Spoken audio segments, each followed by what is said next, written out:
All my dear students, my name is Sumit Rana. बच्चों, आप सभी का आपके अपने YouTube channel Sumit Rana Bihar BSc classes में बहुत बहुत स्वागत है। जैसा कि प्रीवियस लेक्चर में हम लोग यहाँ पर फाइलम प्रोटोजोआ के जनरल फीचर्स के बारे में डिस्कस कर चुके थे, और आज की इस क्लास में बच्चों हम डिस्कस करने वाले हैं कि जो हमारा फाइलम प्रोटोजोआ है उसका क्लासिफिकेशन क्या है। ठीक है, तो सभी लोग हेडिंग डाल दीजिए, क्लासिफिकेशन ऑफ फाइलम प्रोटोजोआ। और जितने भी हमारे यहाँ पर साथी बीएससी फर्स्ट ईयर के फर्स्ट सेमेस्टर के स्टूडेंट्स जुड़े हुए हैं, ठीक है, जिन्होंने अभी अपना एडमिशन लिया है या जिनके यहाँ पर अभी एग्जाम नहीं हुए, उनके लिए बहुत बेनिफिशियल क्लास होने वाली है, क्योंकि फाइलम प्रोटोजोआ के क्लासिफिकेशन के ऊपर क्वेश्चन आ सकता है। चलिए हम लोग फटाफट देखते हैं अपने फाइलम प्रोटोजोआ के क्लासिफिकेशन के बारे में।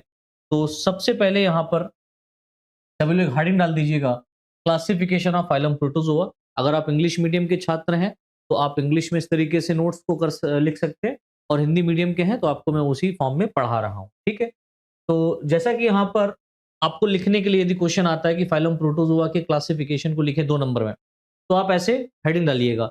यदि मान लीजिए जनरल फीचर और क्लासिफिकेशन दोनों लिखने के लिए आए, तो पूरा जो मैंने जनरल फीचर प्रीवियस क्लास में पढ़ा है, अगर अभी तक नहीं देखा है तो जाकर के देख लो। यहाँ पर मैं लिंक दे दूंगा, ठीक है, और प्लेलिस्ट में अच्छे से मैंने पूरा सारा का सारा प्लेलिस्ट बना के रखा है फर्स्ट सेमेस्टर का, तो उसमें जूलॉजी की क्लास आप देख लीजिए पूरी। तो सेकंड क्लास में आज हम लोग को यहाँ पर देखना है क्लासिफिकेशन ऑफ फाइलम प्रोटोजोआ।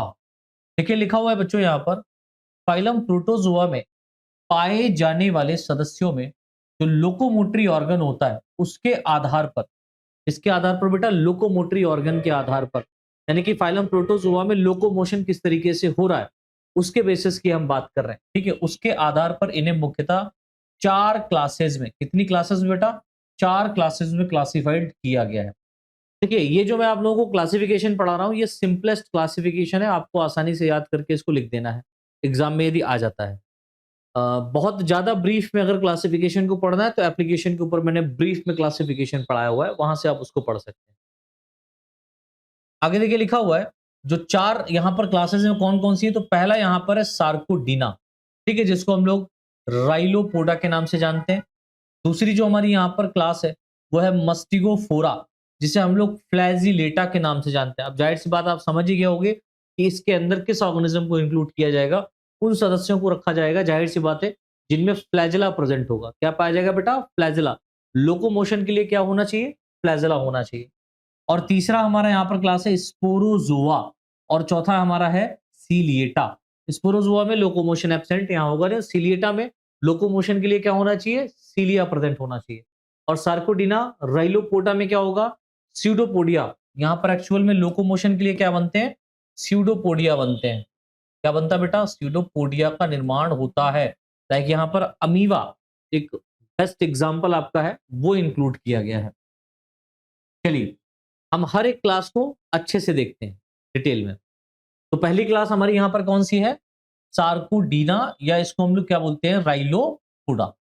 अब सार्कोडीना राइलोपोडा क्या कहती है, तो पहला पॉइंट देखिए लिखा हुआ है, इस क्लास में पाए जाने वाले सदस्य में जो लोकोमोटरी ऑर्गन होता है वो सीडोपोडिया के रूप में, बहुत खास है, यहां से ऑब्जेक्टिव क्वेश्चन भी आपका बनेगा तो याद रखिएगा, सीडोपोडिया के रूप में होता है। ठीक है, तो इस क्लास में जितने भी सदस्य पाए जा रहे हैं, क्लास कौन सी है, सार्कोडीना में जितने भी सदस्य इंक्लूड किए गए सभी के अंदर लोकोमोटरी ऑर्गन सीडोपोडिया के रूप में मिलेगा। सीडोपोडिया कहने का मतलब क्या होता है, सीडो मीन्स होता है असत्य, असत्य कहने का मतलब फॉल्स, और पोडिया मतलब होता है पाद, जिसमें फूट बनते हो। जैसे आप अगर इसका डायग्राम देखें अमीबा का, तो कुछ इस तरीके से होता है। तो यहाँ पर ये उभारनुमा जो संरचनाएं मिल रही हैं, इन उभारनुमा संरचनाओं को एक्चुअल में क्या कहते हैं बेटा, सीडोपोडिया कहते हैं। इन्हीं को क्या कहा जाता है, सीडोपोडिया। और इसी सीडोपोडिया के बनने के कारण ये अमीबा एक प्लेस से दूसरे प्लेस पर पहुंचने तक सक्षम होता है या पहुंच पाता है। ठीक, दूसरा पॉइंट देखिए यहाँ पर लिखा हुआ है, इनमें न्यूक्लियस एक या एक से अधिक होते हैं।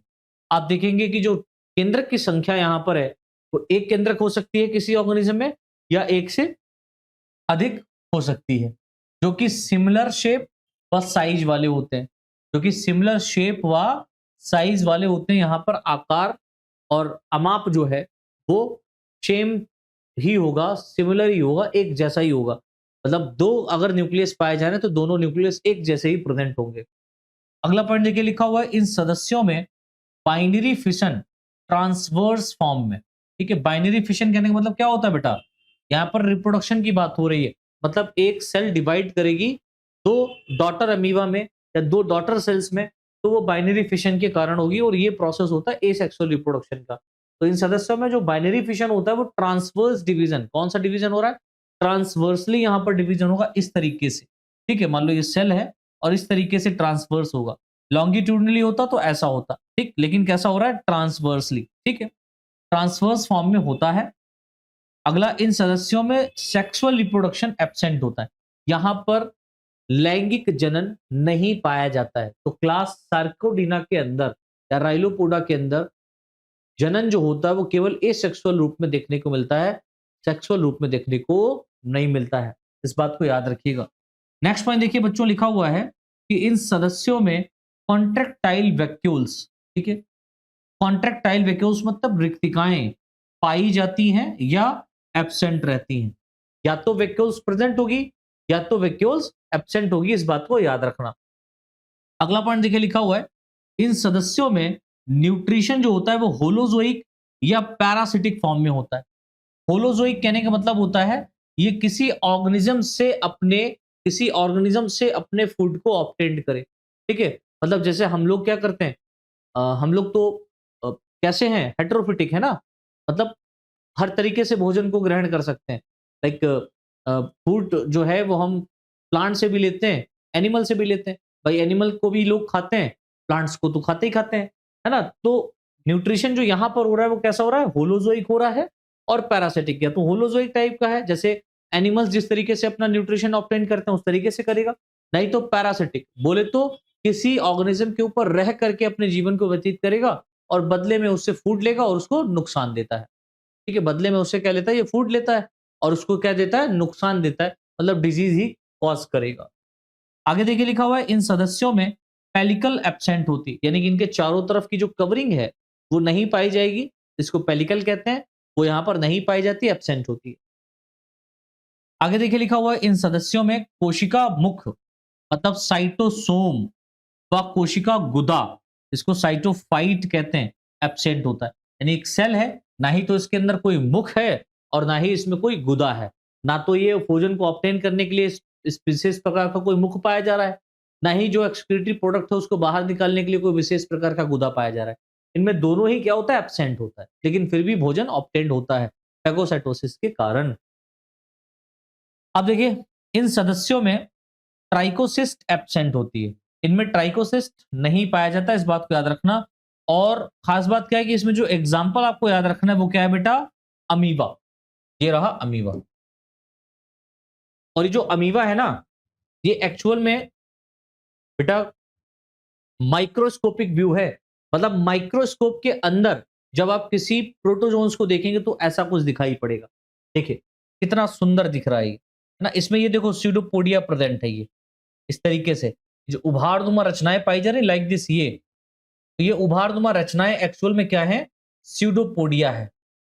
ये क्या है बेटा, स्यूडोपोडिया है। ये कुछ इस तरीके से आपको देखने को मिलेगा, कहां पर, माइक्रोस्कोप के अंदर। इसमें नेमिंग वगैरह कुछ इसीलिए नहीं है, मैं सिर्फ दिखाना चाहता हूं कि ये कैसा दिखता है। जब अमीबा पढ़ेंगे तो उसके बारे में समझ भी लेंगे। तो कुछ इस तरीके से आपको यहाँ पर देखने को मिल रहा है। इसके अंदर फूड वैक्यूल्स भी प्रेजेंट है। ठीक है, साइटोप्लाज्म आप देख रहे हैं यहाँ पर ग्रीन ग्रीन कलर का, एक्चुअल में ये पानी से निकाल करके यहाँ पर लाया गया, तो एल्गी का भी कुछ हिस्सा आपको दिखाई पड़ रहा है, लेकिन एक्चुअल में ये पूरा अमीबा है। कुछ इस तरीके से आपको अमीबा दिखाई पड़ता है, तो इसको आप समझ लीजिए ऐसा अमीबा होता है। ठीक है, इतना समझ में आया सभी को। चलो आगे देखते हैं हम लोग बेटा। अमीबा हमने देख लिया, अब हम देखते हैं मस्टिगोफोरा क्लास। कौन सी क्लास देखेंगे, मस्टिगोफोरा क्लास। अब मस्टिगोफोरा क्लास की कुछ विशेषताएं हैं। ठीक है, क्लास मस्टिगोफोरा जो हमारी है, जिसको हम लोग फ्लैजिलेटा के नाम से भी जानते हैं, इसकी कुछ विशेषताएं जैसे इस क्लास में पाए जाने वाले सदस्य में लोकोमोटरी ऑर्गन फ्लैजिला के रूप में होता है। किस रूप में होता है बेटा, फ्लैजिला के रूप में लोकोमोटरी ऑर्गन प्रेजेंट होता है। दूसरी बात, इनमें केवल एक ही न्यूक्लियस पाया जाता है। इसमें एक या एक से दो न्यूक्लियस, केवल एक न्यूक्लियस यहां पर आपको देखने को मिलेगा। इन सदस्यों में बाइनरी फिशन लॉन्गिट्यूडनल फॉर्म में होता है। अब यहाँ पर बाइनरी फ्यूजन कैसे हो रहा है? लॉन्गिट्यूडनली हो रहा है। मैंने बताया तो वहां पर ट्रांसवर्स होता था, ठीक, लेकिन अब यहाँ पर कैसा होगा बेटा? लॉन्गिट्यूडनल होगा, मतलब खड़ा खड़ा इस तरीके से डिवीजन होगा, है ना? एक ऑर्गेनिज्म है, उसमें इस तरीके से डिवीजन हुआ और दो इस तरीके से फॉर्म में अलग हो जाएगा, ठीक। तो इन सदस्यों में जो होता है बाइनरी फिशन, वो लॉन्गिट्यूडनल फॉर्म में होता है। आगे देखिए लिखा हुआ है, इन सदस्यों में सेक्सुअल रिप्रोडक्शन नहीं पाया जाता है, एब्सेंट होता है। इन सदस्यों में कॉन्ट्रैक्टाइल वैक्यूल्स क्या होती है बेटा? पाई जाती हैं, प्रेजेंट होती हैं। और इन सदस्यों में न्यूट्रिशन जो होता है वो मिक्सोट्रॉफिक, बोले तो ऑटोट्रॉफिक एंड हेट्रोट्रॉफिक, दोनों प्रकार का। ऑटोट्रॉफिक मतलब अपने आप भी भोजन को ग्रहण कर सकते हैं या अपने आप भोजन को बना सकते हैं, बिल्कुल प्लांट के जैसा, इसको ऑटोट्रॉफ कहते हैं। और हेट्रोट्रॉफ कहने का मतलब ये किसी दूसरे ऑर्गेनिज्म, चाहे वो प्लांट हो, चाहे एनिमल हो, चाहे कोई और दूसरा प्रोटोजोन से, उससे क्या करते हैं? अपने भोजन को प्राप्त कर सकते हैं। मतलब इनके अंदर मान लीजिए यदि क्लोरोफिल एब्सेंट हो गया तो फिर ये जीने के लिए हेट्रोट्रॉफिक न्यूट्रिशन को करते हैं। तो ऐसा न्यूट्रिशन जिसमें ऑटोट्रॉफिक न्यूट्रिशन पाया जाता हो, लेकिन साथ के साथ वो ऑटोट्रॉफिक न्यूट्रिशन के साथ साथ हेट्रोट्रॉफिक न्यूट्रिशन भी करा सकता है, तो ऐसे बोथ टाइप ऑफ न्यूट्रिशन को हम क्या बोलते हैं? मिक्सोट्रॉफिक न्यूट्रिशन कहते हैं, ठीक है। तो इन सदस्यों में न्यूट्रिशन मिक्सोट्रॉफिक फॉर्म में होता है, या कैसा होगा? पैरासिटिक प्रकार का होता है, परजीवी के रूप में ये पाए जाते हैं, या परजीवी के रूप में न्यूट्रिशन को ऑब्टेन करेंगे। इन सदस्यों में पेलिकल प्रेजेंट होती है, यानी कि इनके चारों तरफ आप एक कवरिंग देखेंगे, वो कवरिंग पाई जाती है, ठीक है। इस बात को याद रखना, इनके चारों तरफ वो कवरिंग प्रेजेंट होती है, राइट।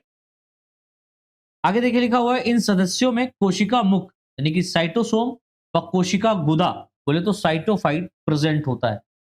अमीबा के अंदर साइटोसोम साइटोफाइट नहीं था, यहां पर साइटोसोम साइटोफाइट प्रेजेंट होगा, ठीक है। और इनमें ट्राइकोसिस्ट एब्सेंट होती है, इनमें भी नहीं पाई जाती। एग्जाम्पल क्या है हमारा? युगलीना, ठीक है बेटा। एग्जाम्पल में क्या है हमारा? युगलीना है। तो देखिए कुछ इस तरीके से युगलीना आपको दिखाई पड़ेगा, लाइक। और यहां पर युगलीना का मैं कौन सा व्यू आपको दिखा रहा हूं? हाँ जी, बिल्कुल सही बात है, माइक्रोस्कोपिक व्यू है ये। युगलीना का कौन सा व्यू है बेटा? माइक्रोस्कोपिक व्यू मैं यहां पर आप लोगों को दिखा रहा हूं। ये कैसा व्यू है? माइक्रोस्कोपिक व्यू, ठीक है। देखो ये यहां पर पैरामीशियम भी आ गया, तो माइक्रोस्कोप के माध्यम में जब इसका स्लाइड बनाया गया तो पैरामीशियम भी कहीं से आ गया होगा, इसको हम नहीं देखते हैं, हम इसको इसकी बात करते हैं, इसकी बात नहीं करेंगे। तो ये देखो, ये कुछ युगलीना ट्रांसपेरेंट फॉर्म में, लाइक कितना प्यारा दिख रहा है, ठीक है। माइक्रोस्कोपिक व्यू में आप इसको देखिए, ठीक है। कुछ इस तरीके से आप युगलीना का स्ट्रक्चर देखेंगे, और यहां से देखो इस तरीके से क्या निकला हुआ, ये फ्लैजिला निकला है। एक्चुअल में क्या है बेटा? फ्लैजिला है, ठीक है, फ्लैजिला। जिससे क्या करता है? मूवमेंट करता है। और इसके अंदर आप देखिए ये न्यूक्लियस प्रेजेंट है, ठीक। ये कॉन्ट्रेक्टाइल वैक्यूल है, ये क्या है बेटा? Contractile vacuole. और ये जो ग्रीन कलर का स्ट्रक्चर आप देख रहे हैं, एक्चुअल में ये क्लोरोप्लास्ट है। क्या है ये? क्लोरोप्लास्ट है। और यहीं पर फूड वैक्यूल्स भी बहुत सारा प्रेजेंट है, जिसके माध्यम से ये क्लोरोप्लास्ट के माध्यम से क्या करता है? फोटोसिंथेसिस करता है, फोटोसिंथेसिस की क्रिया करता है। तो कुछ इस तरीके से क्या हमारा देखने को मिल रहा है? अमीबा के बाद में हम बात कर रहे हैं किसकी? युगलीना की। तो ये हमारा क्या है बेटा? युगलीना है, ठीक है, युगलीना, याद रखिएगा इसको। अब देखिए युगलीना के बाद में हम लोग आगे बढ़ते हैं अपनी नेक्स्ट क्लास की तरफ, और इस क्लास का नाम है स्पोरोजोआ। इसको हम क्या कहते हैं बेटा? स्पोरोजोआ। अब देखिए इसमें क्या खास बात है, इस क्लास में पाए जाने वाले सदस्य में लोकोमोटरी ऑर्गन एब्सेंट होता है, यानी कि इनमें किसी भी प्रकार का लोकोमोशन नहीं देखने को मिलता है, इसीलिए इनको हमने कहां रखा? स्पोरोजोआ क्लास के अंदर रखा। दूसरी बात खास क्या है, इनमें न्यूक्लियस एक या एक से अधिक रूप में पाया जाता है, यानी न्यूक्लियस जो है वो एक या एक से अधिक रूप में पाया जा सकता है, तथा सभी nucleus similar shape and size वाले होते हैं, ठीक। जितने भी न्यूक्लियस प्रेजेंट होंगे वो समान प्रकार के शेप एंड साइज के होंगे। अगला पॉइंट, इन सदस्यों में बाइनरी फिशन क्या होता है? नहीं पाया जाता है, इनमें बाइनरी फिशन होता ही नहीं है। लेकिन इन सदस्यों में सेक्सुअल रिप्रोडक्शन पाया जाता है। क्या पाया जा रहा है? Sexual reproduction. सेक्सुअल रिप्रोडक्शन कहने का मतलब होता है गैमीट का फॉर्मेशन और गैमीट का फ्यूजन। अगर किसी ऑर्गेनिज्म में होता है तो डेफिनेटली क्या है? उनमें सेक्सुअल रिप्रोडक्शन प्रेजेंट होता है। आगे देखिए लिखा हुआ है, इन सदस्यों में कॉन्ट्रेक्टाइल वैक्यूल नहीं पाई जाती है, एब्सेंट होती है। और इन सदस्यों में न्यूट्रिशन पैरासिटिक टाइप का होता है, मेनली पैरासिटिक टाइप। ये किसी दूसरे ऑर्गेनिज्म के ऊपर रह करके ही अपने जीवन को व्यतीत करेगा, और प्लाज्मोडियम वाइवेक्स, यहाँ पर आप देखेंगे इसमें क्या रखा गया, प्लाज्मोडियम रखा गया। तो प्लाज्मोडियम वाइवेक्स के द्वारा एक डिजीज कॉज होती है जिसको हम लोग मलेरिया कहते हैं, और ये मलेरिया इसी के कारण ही होता है।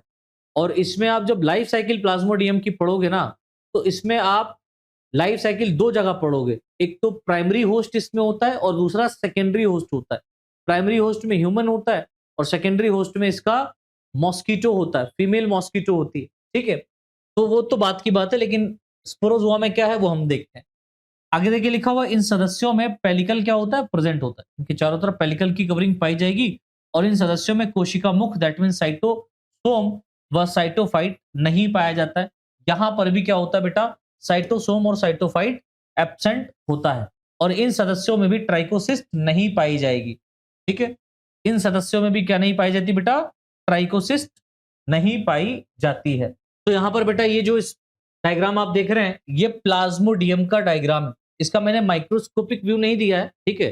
कि डायरेक्ट मैं यहाँ पर प्लाज्मोडियम को लेकर के इसी तरीके से आपके सामने प्रदर्शित कर रहा हूँ, ठीक है? इसमें आप देखिए न्यूक्लियस प्रेजेंट है, एंडोप्लाज्मिक रेटिकुलम प्रेजेंट है, साइटोप्लाज्म यहाँ पर भरा हुआ है, ठीक है? और इसमें गोल्गी अपरेटस भी पाया जा रहा है, एपिकल कैप भी यहाँ पर प्रेजेंट है। और प्लाज्मोडियम की जो ये स्पीसीज है ये वाइवेक्स है, ठीक? इसके द्वारा मलेरिया, ठीक है, मलेरिया नामक रोग मनुष्य में होता है। और ये मलेरिया मॉस्किटो के काटने से होता है, फीमेल मॉस्किटो के काटने से होता है, इस बात को याद रखना, ठीक? ये तो प्लाज्मोडियम की बात हो गई हमारी। इसकी बात हो गई बेटा, प्लाज्मोडियम की बात हो गई। अब हम बात करते हैं आगे अपनी नेक्स्ट क्लास की, जिसका नाम है क्लास सीलिएटा। क्या नाम है बेटा, क्लास सीलिएटा। अब सीलिएटा जाहिर सी बात है सीलिया प्रेजेंट होगा, ऐसे ऑर्गेनिज्म जिनमें सीलिया प्रेजेंट हो, सीलिया के द्वारा लोकोमोशन होता हो, उनको सीलिएटा क्लास में रखेंगे। तो देखिए लिखा हुआ है, इस क्लास में पाए जाने वाले सदस्यों में लोकोमोटरी ऑर्गन किस रूप में बेटा, सीलिया के रूप में पाया जाता है। पहली बात, इनमें न्यूक्लियस की संख्या 2 या अनेक रूप में हो सकती है। न्यूक्लियस जो है वो 2 हो सकते हैं या 2 से ज्यादा भी हो सकते हैं, तथा सभी न्यूक्लियस बाइनरी फिशन या सभी न्यूक्लियस बाइनरी होते हैं, ठीक है? सभी न्यूक्लियस कैसे होते हैं बेटा, बाइनरी होते हैं, डबल होते हैं, जिसमें एक न्यूक्लियस कैसा होता है, लार्ज होता है और एक स्मॉल साइज का होता है। एक न्यूक्लियस लार्ज होगा और दूसरा न्यूक्लियस स्मॉल साइज का होगा। इन सदस्यों में बाइनरी फिशन ट्रांसवर्स फॉर्म में होता है। बाइनरी फिशन यहां पर भी कैसा होगा, ट्रांसवर्सली होगा। इन सदस्यों में सेक्सुअल रिप्रोडक्शन प्रेजेंट होता है। सेक्सुअल रिप्रोडक्शन यहां पर पाया जाएगा, कंजुगेशन मेथड बहुत इंपॉर्टेंट यहां पर देखने को मिलता है। और इन सदस्यों में कॉन्ट्रैक्टाइल वैक्यूल्स भी पाई जाती है। इन सदस्यों में न्यूट्रिशन होलोजोइक या पैरासिटिक फॉर्म में होता है, होलोजोइक होगा या पैरासिटिक फॉर्म में होगा। और इन सदस्यों में पेलिकल पाई जाती है, चारों तरफ बॉडी के पेलिकल प्रेजेंट होगी। इन सदस्यों में कोशिका मुक्त दैट मीन साइटोसोम और साइटोफाइट कोशिका गुदा भी पाया जाता है। और खास बात क्या है कि केवल इन सदस्यों में ट्राइकोसिस्ट प्रेजेंट होती है। केवल और केवल इन्हीं सदस्यों में क्या प्रेजेंट होती है, ट्राइकोसिस्ट पाया जाता है। और एग्जाम्पल में आप याद रखिएगा, पैरामीशियम। कौन है भैया, पैरामीशियम। लाइक ये देखिए पैरामीशियम का ये माइक्रोस्कोपिक व्यू है बेटा, कैसा है, माइक्रोस्कोपिक व्यू है। माइक्रोस्कोप के अंदर कुछ पैरामीशियम इस तरीके से आपको दिखेगा और इसके चारों तरफ देखो ये पेलिकल की कवरिंग पाई जा रही है इस तरीके से, ठीक है? ये पेलिकल पाया जा रहा है और पेलिकल के चारों तरफ इस तरीके से यहाँ पर देखो कुछ आपको दिखाई पड़ रहा होगा हल्का हल्का, ठीक है? इस तरीके से ये सीलिया प्रेजेंट है। क्या प्रेजेंट है बेटा, सीलिया प्रेजेंट है। और सेंटर में आप देख रहे हैं यहाँ पर ये कॉन्ट्रैक्टाइल वैक्यूल है। क्या है, कॉन्ट्रैक्टाइल वैक्यूल यहाँ पर प्रेजेंट है, ठीक है? तो ये आपको कुछ इस तरीके से पैरामीशियम, कौन है ये, पैरामीशियम प्रोटोजोन है, क्लास सीलिटा में इसको इंक्लूड किया गया है। तो कुछ इस तरीके से आपको माइक्रोस्कोपिक व्यू के अंदर ये देखने को मिलता है। समझ में आया बेटा? तो इस तरीके से हमने यहाँ पर जो हमारा फाइलम प्रोटोजोआ है, उस फाइलम प्रोटोजोआ के अंदर आज की क्लास में हमने क्लासिफिकेशन को फिनिश कर दिया। तो इस तरीके से हमारा जो फाइलम प्रोटोजोआ यानी कि पहली यूनिट का जो हमारा फर्स्ट सेमेस्टर का जो पहला यूनिट है, जिसके अंदर हमें फाइलम प्रोटोजोआ से लेकर के या नॉन कॉर्डेट के स्पेशली हमें क्या पढ़ने बेटा, जनरल फीचर और उसकी क्लासिफिकेशन पढ़ने हैं। उसमें पहला जो हमारा फाइलम था फाइलम प्रोटोजोआ, उसके जनरल फीचर्स और क्लासिफिकेशन इस दूसरी क्लास में कंप्लीट हो, ठीक है? तो आई होप आप लोग को ये समझ में आया है। अगर समझ में आया है बच्चों तो कृपया करके इस वीडियो को ज़्यादा से ज़्यादा शेयर करें अपने साथियों के साथ में, और शेयर करने के साथ-साथ अगर चैनल पे नए हैं तो चैनल को सब्सक्राइब करके बेल आइकन दबा लें। जो भी वीडियो लेक्चर यहाँ पर डाली जाएगी, जो भी लाइव क्लास यहाँ पर चलेगी, सबसे पहले उसका नोटिफ़िकेशन आप तक पहुँचेगा। और वीडियो को लाइक नहीं किया है, तो लाइक करके शेयर अवश्य करें अपने दोस्तों के साथ। इससे आपका तो बेनिफिट हो ही रहा है, आपके साथियों का भी बेनिफिट हो। तो मिलते हैं बच्चों नेक्स्ट क्लास में, नए फाइलम के साथ में। तब तक के लिए जय हिंद, जय भारत।